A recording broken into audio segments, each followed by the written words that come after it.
Good. Okay, Daniel Oates, O-A-T-E-S. My title is Interim Police Chief. Okay, ready to go?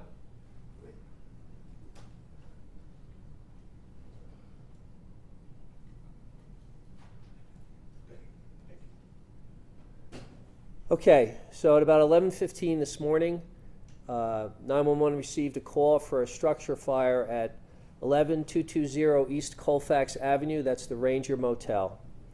Aurora Police and Fire responded, and they were confronted by a male with a knife. He was staying in room number 47, and room number 47 was on fire. The suspect retreated to room number 49, and the occupant of room number 49 fled. This is on the second floor of the two-story motel. The suspect then barricaded himself inside room number 49, and we had reason to believe that he had set the fire. Officers spent an hour communicating with him and trying to de-escalate the situation. Negotiators pleaded with him to surrender and to drop the knife. The officers evacuated the surrounding rooms of the hotel and located witnesses that said they saw him set the fire. At approximately 12:32, or an hour and 15 minutes into this event, he exited the room with a knife in his hands and ran in the direction of one of our officers. At that point, shots were fired. I don't know exactly how many shots were fired. 3 officers fired. Aurora Fire Rescue, a medic assigned to the SWAT team, immediately provided medical care to the suspect, and he was promptly transported to the hospital, where he was pronounced deceased. The suspect has a significant criminal history that includes a conviction for murder, for which he was currently on parole. The 18th Judicial District Critical Incident Response Team is leading the investigation and will determine the facts and circumstances that led up to the shooting. We have somewhere in the neighborhood of 50 to 20 witnesses to this event. These include civilians, includes police officers, and firefighters. However, if there are any additional witnesses out there, we would love to talk to them. They can contact us or call Metro Denver Crime Stoppers. And in addition, if there is any available video, we would like to get our hands on that as well. I know that there were at least 2 television stations out there that took video of this event. We believe there's likely to be video on private cell phones or from witnesses in the area. We would love to have access to all of that information.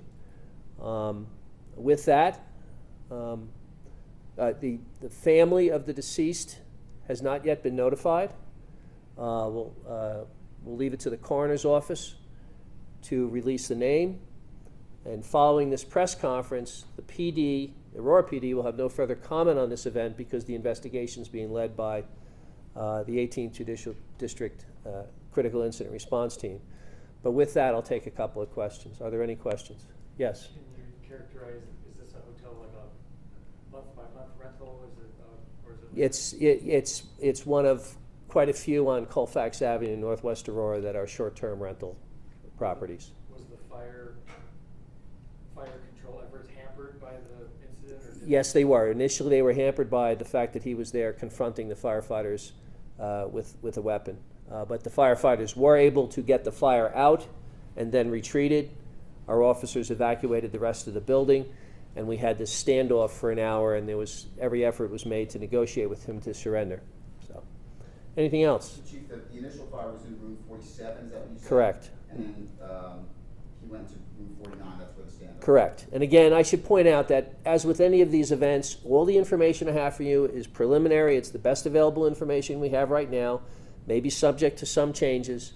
My information at this time was that he was renting the room that he set on fire. He then retreated into another room, and that occupant fled. Negotiations took place with him in that room for about an hour, and he chose to come at an armed police officer with a rather large knife. Did they tell him to put the knife down before they shot him? I'm sorry? Did they tell him to put the knife down before they shot him? Yes, they were attempting to convince him to surrender for over an hour, and that was part of the discussions during that time. Did he have one knife or 2 knives? My understanding is that we've recovered multiple knives at the scene.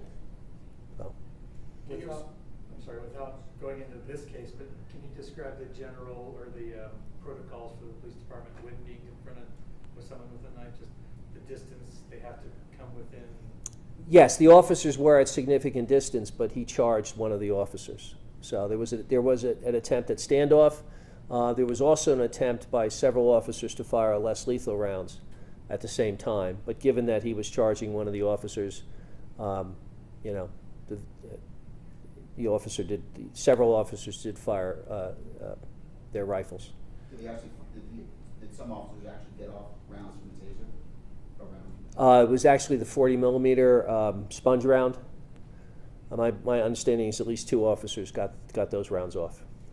Anything else? Are you able to get a description of the deceased at this time?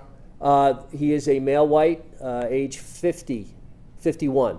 Age 51. We're not releasing his name.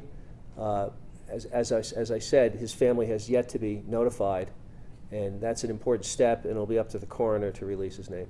Do we know if he stayed before in that hotel? I'm sorry? Do we know if he stayed before in that hotel? I don't have that information. That's the kind of detail that the investigative team will get into. All right? And The yes, murder he was convicted of, do you know when that happened? I understand it's 2005. 28-year sentence. Do you know how many deaths have resulted from officer-involved incidents this year compared to last year? I don't know the number. Do we have any this year? I don't know. We'll get that back to you, Matt. I don't want to speculate, okay, since I've only been here a month. All right? Okay, thank you very much, folks.